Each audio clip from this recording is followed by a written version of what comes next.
안녕하세요 여러분, 환영합니다. 콩티 경매는 든든하답니다. 그 이유는 콩티님과 김 변호사님이 계시기 때문이죠. 여러분, 경매도 MPL도 그리고 대부업 창업도 이대홍티 라운지 스터디에서 정답을 찾으세요.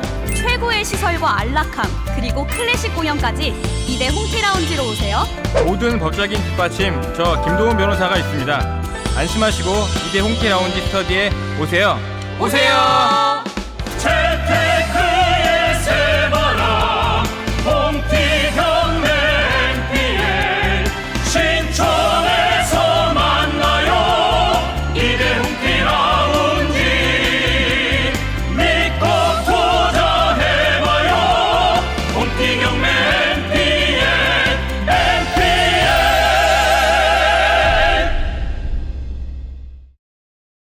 제가 지난 5년 동안을 이제 뭐 경매나 MPL이나 대부업 스터디를 하면서 뭐 최근에 진행한 게 이제 뭐 대부업 스터디, MPL 스터디고, 경매는 이제 좀 처음 초창기부터 시작을 했고 뭐 한 2년 전까지 이제 경매를 주로 했는데, 제가 돌아볼 때 일단 경매에서 가장 중요한 거는, 그러니까 경매에서 가장 중요한 거는 뭐 누구나 얘기하지만 권리 분석이죠. 예, 권리 분석을 보통 이제 뭐 중요하다고 얘기를 하고, 그 다음에 현장 조사, 현장 분석, 그 다음에 시세 조사, 그 다음에 그 내가 낙찰받고자 하는 물건에 뭐 토지 같은 거야 뭐 관계 없지만 뭐 보통 집합 건물 같은 거라든가 뭐 상가나 이런 것들은 보통 점유 관계, 안에 누가 뭐 장사를 하고 있고 누가 거주하고 있는지 여부를 파악하는 거, 요거 네 가지를 뭐 저뿐만 아니라 많은 경매 관련된 학원, 뭐 유튜브라든가 인터넷 찾아보시면, 검색해 보시면 이런 것들이 중요하다고 얘기를 하죠.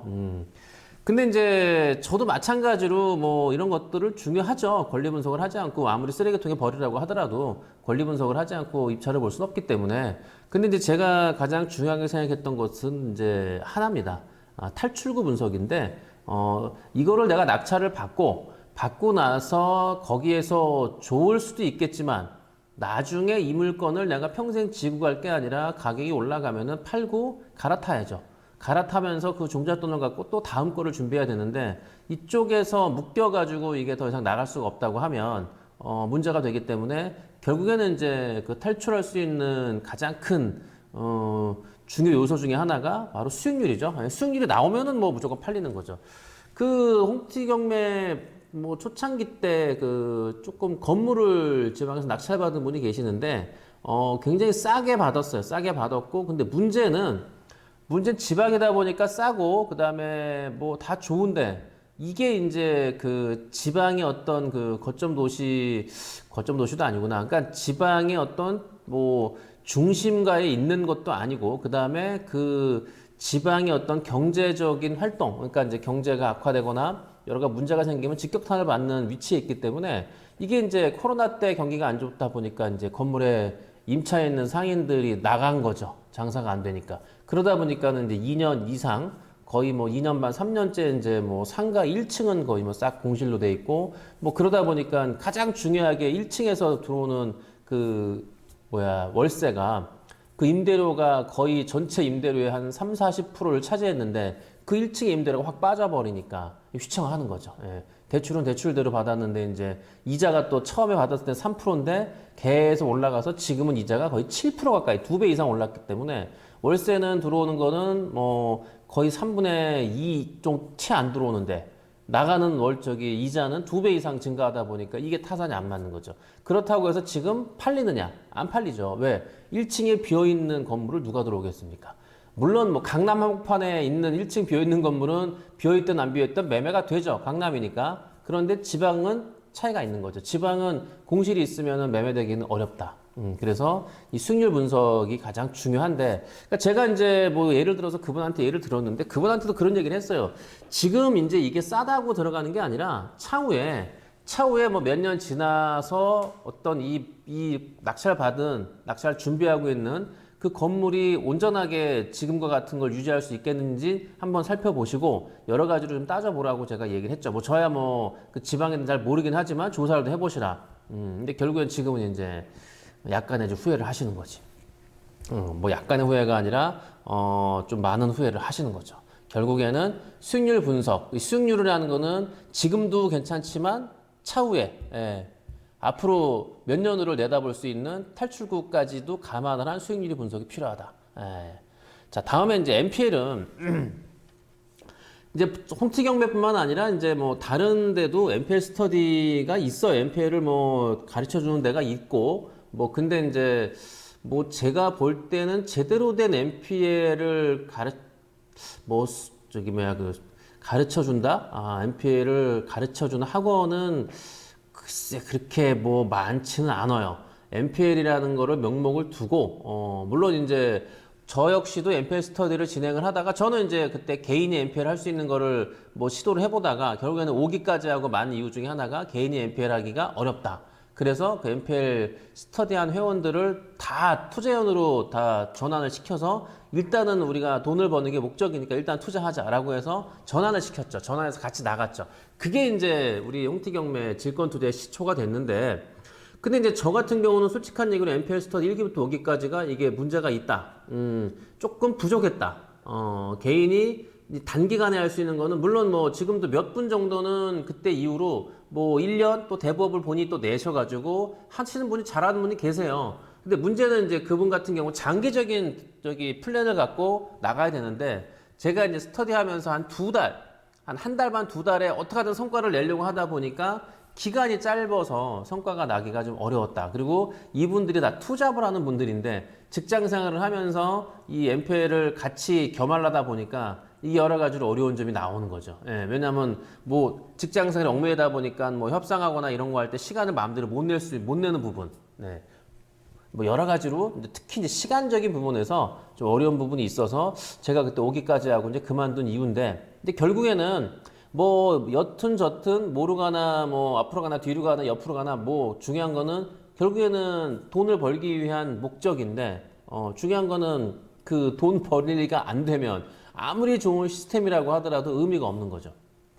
거기다가 이 이제 NPL이라는 거는 뭐 제가 계속 여지까지 얘기했지만 이게 이제 대부업체를 갖고 있지 않은 이상은 특히 이제 금감원 대부업체를 내가 소유하고 있지 않는 이상 이제 개인이 할 수 있는 NPL은 한계가 있는 거죠. 뭐 개인 근저당을 갖고 온다, 회사 근저당 갖고 온다. 물론 제가 성공 스토리를 시작을 해서 이제 그걸로다가 이제 제가 NPL 스터디에 처음 기초를 마련하긴 했는데 결국에는 이제 스터디 하면서 제가 그 회원들한테 강화했던 것 중에 하나가 종잣돈의 규모. 그러니까 본인이 갖고 있는 이제 종잣돈의 어떤 이제 규모죠. 종잣돈의 규모에 따라서 이제 NPL을 갖고 올 수 있는 한계가 있는 건데 그런 부분. 그 다음에 이제 물건을 선택할 수 있는 폭이 돈에 비례하다 보니까 뭐 내가 갖고 있는 돈이 이만큼이면 이만한 걸 할 수 있는데 갖고 있는 종잣돈 요만큼이면은 요만큼밖에 못 하는데 요만큼에 대한 NPL은 없죠. 대출을 받아오지 않는 이상은 뭐 할 수 있는 게 없으니까. 거기다가 이제 중요한 것 중에 하나가 대부업법에서 개인 매수가 불가능하다 보니까 이게 이제 개인이 할 수 있는 한계가 있어서 결국에는 지금도 이제 몇몇 그 NPL 강의하는 학원에서 보통 이제 대부업체 본인들이 갖고 있는 대부업체를 이제 내세워서 뒷받침을 해주는 거죠. 함께 회원들하고. 그래서 계약금이나 뭐 질권대출을 받아오는 이자는 이제 그 회원이 부담을 하고 질권대출을 받아오는 주체가 되는 것, 책임지는 거는 대부업체가 담당을 하고, 요거는 뭐 홍티경매도 비슷하게 나가는 거기 때문에 뭐 뭐 NPL 강의하는 몇 개가 제가 찾아보니까 있더라고요. 이제 그런 데하고 뭐 별반 큰 차이는 없어요. 근데 이제 최근에 이제 그 홍티경매 회원 중에 하나 어떤 친구가 이제 타 대부업체하고 조인을 해갖고 뭐 하려고 했던 것 중에 제가 이제 그 친구한테 이런 거 좀 확인해 봐라라고 얘기했던 것 중에 하나가 세금이거든요. 세금. 그러니까 그 친구가 어떤 NPL을 뭐 그 대부업체가 뒷받침을 해줘가지고 그 NPL을 한다고 할 때 제가 그 뭐 분석해 놓은 것 중에 가장 크게 문제 제기했던 것 중에 하나가 그럼 세금에 대한 해법은 어떻게 되는 거냐. 그쪽에서 그 대부업체가 주체가 돼서 NPL을 갖고 와야 되는데 근데 갖고 와가지고 네 돈 들여서 그 NPL을 사갖고 와서 결국에는 수익이 나도 대부업체 수익이 되고 그러면 그 대부업체가 세금을 뭐 최소한 법인세만 내더라도 22%뭐 갖고 오는 법무비용까지 하면 25% 4분의 1은 세금을 내야 되는데 근데 그 세금에 대한 거는 요 수익률 분석에서 빠져 있다는 거죠. 그럼 세금을 누가 내느냐? 뭐 그런 부분에서 제가 이제 확인해 보라고 얘기를 했는데, 결국에는 이 MPL을 하기 위한 것도 중요한 거는 세금에서 이게 제대로 이게 바로 서지 못하면 이게 나중에 문제가 되는 거죠. 예. 예를 한번 들어볼게요. 이게 이제 10억 MPL을 사실 10억 MPL을 매수하는 것 자체가 이게 거의 없습니다. 10억 이상을 그 어떤 회원하고 같이 한다는 그게 사실 뭐 그렇게 많지는 않은데, 일단 그냥 10억 MPL을 예를 들 때 이 정도면은 그래도 뭐 MPL 정도 한다라고 하는 명함을 내밀 정도의 금액은 되니까, 자 그러면 이제 10억 MPL을 매수해서 이 중에서 80%를 대출을 받아요. 질권 대출 받아오면. 근데 이제 10억 MPL 매수해서 20% 남는다, 2억이 남는다고 가정을 할 때, 그러면 2억에 남는 것 중에서 이제 최소한 법인세 등 뭐 그다음에 법무비까지 해서 한 25% 정도, 4분의 1은 세금으로 나가고요, 법무비용. 그 다음에 이제 질권 대출.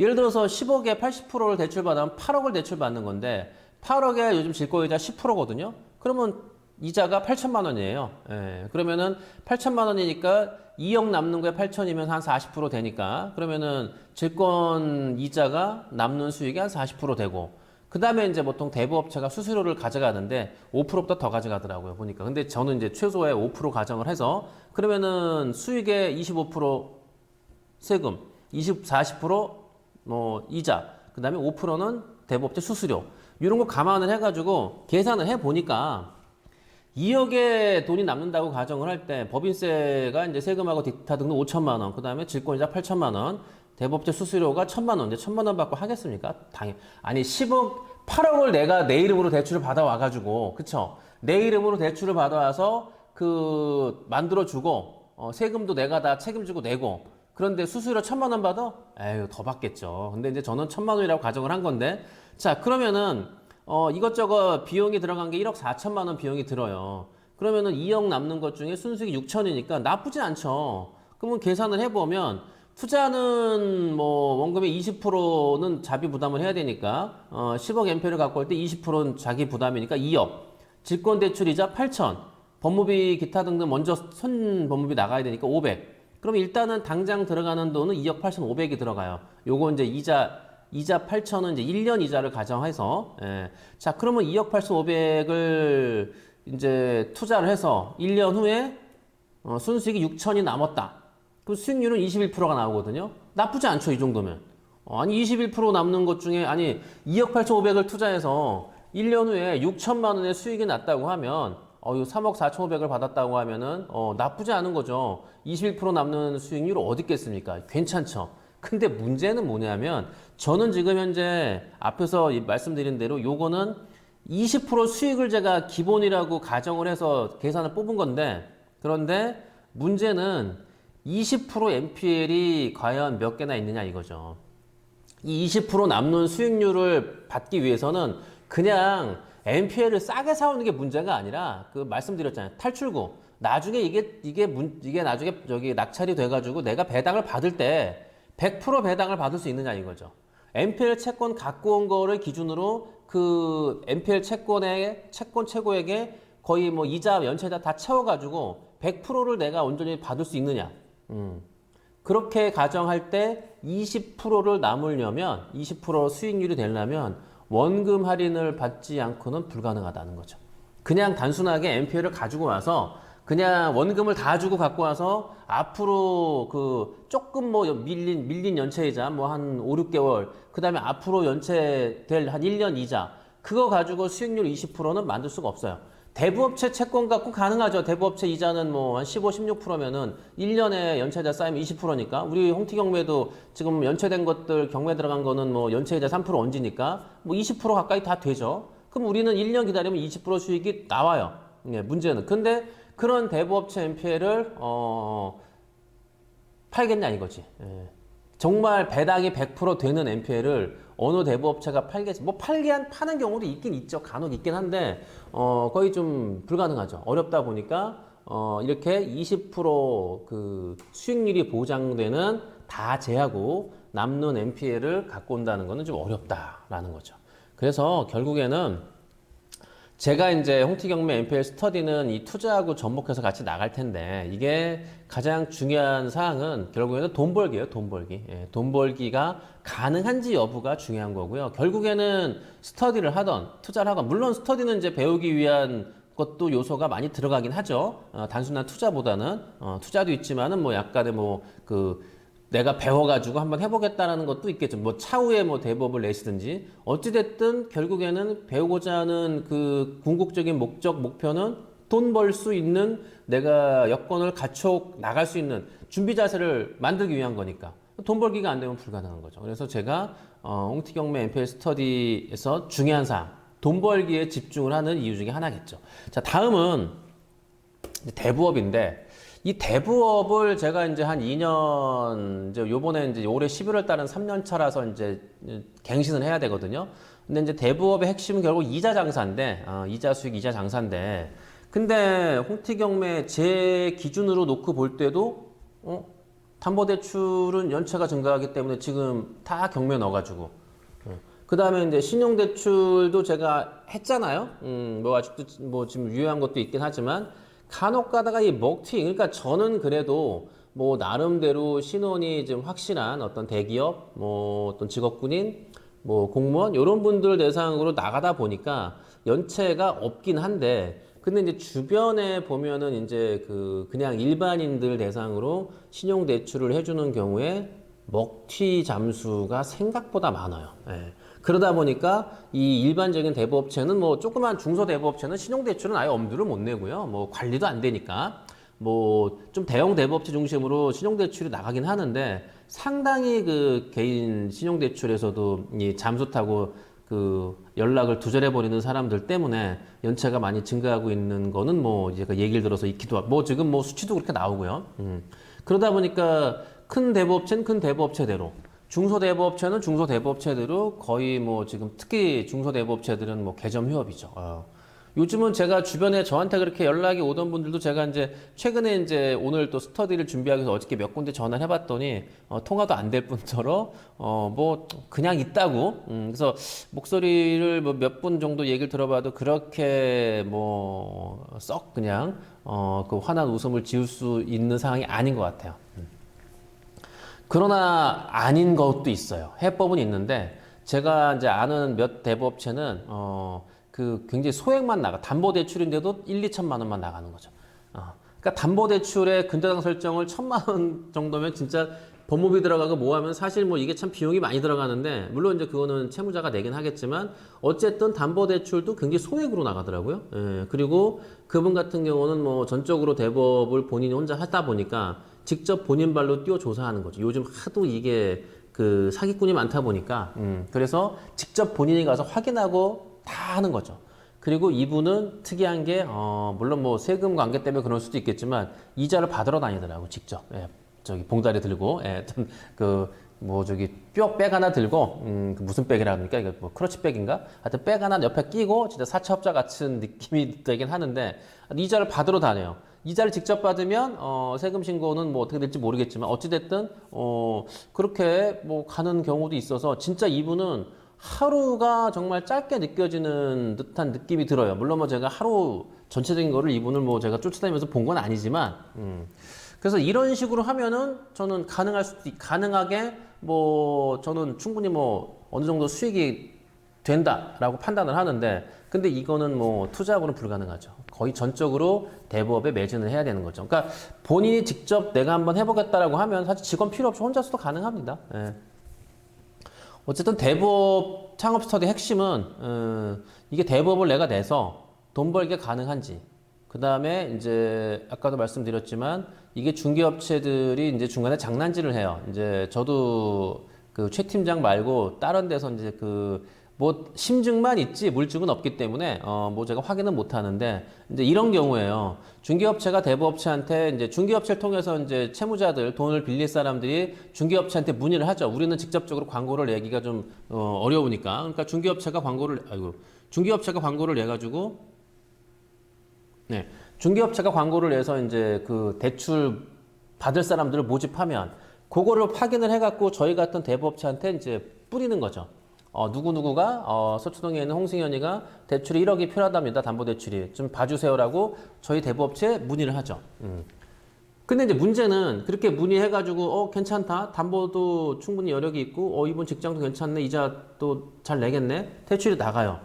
그런데 얼마 안 있다가 한 4개월 있다가 이분이 상환을 한다는 거야. 돈을 갚겠대.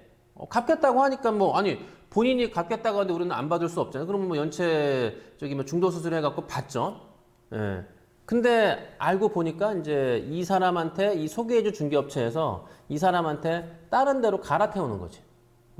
우리한테 대출을 이제 소개했다가 이 사람 대출 받은 사람을 또 들쑤셔가지고 다른 데 대부업체로 갈아태우는 거예요. 왜 그러느냐? 수수료를 받으니까. 4개월 정도 지나면 이제 중개업체가 중개를 해줬기 때문에 수수료가 보통 1%, 1.5%를 주거든요. 대출 금액에. 그럼 예를 들어 1억을 대출 소개해주면 최소한 150은 수수료를 줘요. 근데 4개월 정도 지나면 이제 수수료에 대해서는 이제 보통 룰이 있어요. 2달이면 얼마 수수료 반환, 석 달이면 얼마 반환. 근데 보통 4개월 정도 지나면 수수료 반환은 없거든요. 그렇기 때문에 중개업체에서 이제 여기다 소개했던 사람을 빼가지고 다른 데 소개해 주는 거지. 이런 장난질을 한다는 거지. 근데 심증이 없잖아요. 아니, 채무자 입장에서도 대출이 더 나오는데 소개해 준다는데 마다할 리도 없고 본인 돈 들어가는 거 아니니까. 예, 그러다 보니까 이제 이런 경우들이 굉장히 비일비재합니다. 그래서 믿을 만한 중개업체를 찾는 게 이게 쉽지가 않아요. 그런 걸 걸러내는 게. 그 다음에 이제 또 중요한 것 중에 하나가 요즘 같은 빌라왕이다 뭐다 하도 말이 많은데 이게 위조 서류를 분별할 수 있는 그 판별력, 판별력이라고 제가 얘기를 하는데 이게 참 그래서 지금 솔직한 얘기로 지금 언론에 나오진 않았지만 제가 오늘 처음 얘기하지만 아마 이 빌라 특히 사기당한 대부업체도 상당히 있을 것이다. 제가 추정은 합니다. 이게 아마 드러나면 어마무시하게 아마 핵폭탄급으로 나올 텐데 이게 빌라 이 전세 사기 얘네들이 대부업체 대상으로 사기 안 쳤겠습니까? 제가 갖고 있는 이 서류들이 다 요거 일부만 갖고 온 거예요. 제가 이게 다 위조 서류인데 이 사람들이 와서 직접 자서하고 간 거든 자서를 다 했는데 이게 위조 서류거든요. 이게 다. 예. 여기저기 확정일자 부여 이거 위조된 거예요. 이거 위조 서류. 그러니까 위조는 아니지만 제가 나중에 스터디 오신 분들은 제가 어떻게 위조하는지 제가 잘 설명을 드렸지만 이런 것들을 분별할 수 있는 그게 안 되면은 그냥 당하는 거죠. 예, 그래서 특히 이제 대부업을 내시는 분들이 대부업을 어떻게 설립하느냐 이게 중요한 게 아니라 믿을 만한 중개업체한테 어떤 물건을 받고 어떤 채무자를 받고 그리고 그 중개업체가 소개해준 채무자가 굉장히 좋은 이자도 잘 내는 사람이라 할지라도 장난질할 수 있는 중개업체면은 문제가 되니까 서류 제대로 분별할 수 있는 이게 가장 핵심이에요. 예, 이게 받침이 여기서 하나라도 무너지게 되면은 대출 나간 돈은 다 공중에 날아가 버리는 상황이 벌어지다 보니까 그래서 이런 부분에 있어서 제가 같은 짧지만 굵게 많은 경험을 했다라는 게 핵심 포인트겠죠. 어찌됐든 제가 이제 2대 라운지로 옮겨서 이제 경매도 그다음에 MPL도 대부업 스터디도 이제 창업 스터디도 제가 이제 요 세 개가 주축에서 진행을 할 텐데 하여튼 지난 5년 동안에 제가 했던 것들을 좀 돌이켜 보면서 제가 하나하나 이제 메모해 놓은 것들을 다시 끄집어내서 이제 좀 필요한 부분들은 유튜브 할 때도 제가 이제 공개를 좀 하고요. 그다음에 좀 공개하기가 좀 애매한 것들 이런 서류 같은 것들은 지금 제가 이것도 개인정보기 때문에 제가 못 뿌리죠. 막 알려드릴 수 없는데 스터디에서는 약간의 블라인드 처리하고 보여드릴 수는 있으니까 그래서 이런 부분에 있어서 한번 제가 잘 정리해서 여러분들한테 이제 스터디에서 공개하는 노하우를 좀 알려드리는 걸로 준비를 하고 있다. 사실을 이제 말씀드리면서 오늘 라이브를 여기서 마치도록 하겠습니다.